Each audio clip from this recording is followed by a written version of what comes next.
को तकलीफ होगी, होने दो, लेकिन देश से बढ़कर कोई नहीं है। Well done. ওরা দেশের থেকে বড় নয়। অবাধ্য শ্রেয়স আয়ার ও ঈশান কিষানের ওপর বেজায় চটে গেলেন কপিল দেব। রঞ্জি ট্রফিকে বাঁচানোর জন্যই বড় পদক্ষেপ নিয়েছে বিসিসিআই। ভারতীয় দলের সঙ্গে যুক্ত না থাকলেও রঞ্জি ট্রফি খেলেননি ঈশান কিষান এবং শ্রেয়স আয়ার। টিম ইন্ডিয়ার এই দুই ক্রিকেটারের মানসিকতা একেবারেই মেনে নিতে পারেননি ভারতীয় ক্রিকেট বোর্ড বিসিসিআই।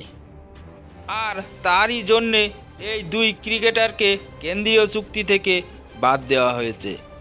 বোর্ড সভাপতি রজার বিনি ও সচিব জয় শাহের উদ্যোগে স্বাগত জানালেন কপিল দেব।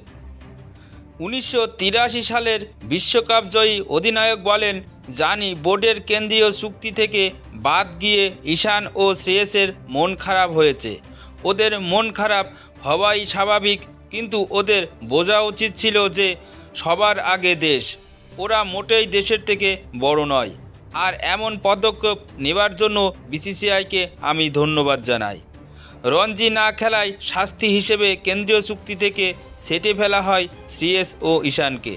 বুধবার 2023 এবং 2024 মরশুমের জন্য কেন্দ্রীয় চুক্তির তালিকা প্রকাশ করেছে বিসিসিআই। সব মিলিয়ে 30 জন ক্রিকেটারকে রাখা হয়েছে এই চুক্তিতে। সেখানে থেকে এক ঝাঁক নতুন মুখ থাকলেও জায়গা পাননি এই দুই তারকা ক্রিকেটার।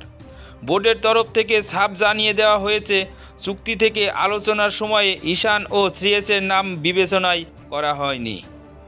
নতুন চুক্তি প্রকাশ করার পাশাপাশি রঞ্জি খেলা নিয়ে আবারও কড়া বার্তা দিয়েছে বোর্ড। সাফ জানিয়ে দেওয়া হয়েছে, যে সমস্ত ক্রিকেটাররা জাতীয় দলের হয়ে খেলছেন না তাদের অবশ্যই ঘরোয়া ক্রিকেট খেলতে হবে। অন্য টুর্নামেন্ট খেলার থেকে ঘরোয়া ক্রিকেটকেই অগ্রাধিকার দিতে হবে বলে নির্দেশ বোর্ডের। বিসিসিআইয়ের সেই সিদ্ধান্তকে সমর্থন জানালেন কপিল দেব সহ ভারতীয় প্রাক্তন ক্রিকেটাররা অনেকেই।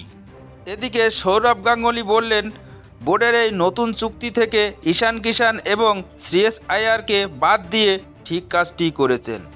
ঈশান কিষান এবং শ্রেয়স আয়ারের মতো ক্রিকেটারদের বোর্ডের বার্ষিক চুক্তি থেকে সরিয়ে দেওয়ায় খুশি হয়েছেন সৌরভ গঙ্গোপাধ্যায়। জাতীয় ক্রিকেট বোর্ডের প্রাক্তন সভাপতি যদিও অবাক শ্রেয়সদের রঞ্জি ট্রফি না খেলার সিদ্ধান্তে। ঘরোয়া ক্রিকেটকে গুরুত্ব দেওয়ার কথা বললেন ভারতের এই প্রাক্তন অধিনায়ক। এক সমাজ মাধ্যমে দেওয়া সাক্ষাৎকারে সৌরভ বললেন, আমার মনে হয় বোর্ড চাইছে শ্রেয়সরা ঘরোয়া ক্রিকেট খেলুক। শ্রেয়সদের রঞ্জি না খেলার সিদ্ধান্তে আমি অবাক। এই প্রতিযোগিতায় অবশ্যই খেলা উচিত। আমার মনে হয় বোর্ড একদম সঠিক সিদ্ধান্ত নিয়েছে ওদের চুক্তি থেকে বাদ দিয়ে। বোর্ডের বার্ষিক চুক্তিতে থাকা ক্রিকেটারদের অবশ্যই ঘরোয়া ক্রিকেট খেলা উচিত। রঞ্জি ট্রফি তো দেশের সেরা প্রতিযোগিতা।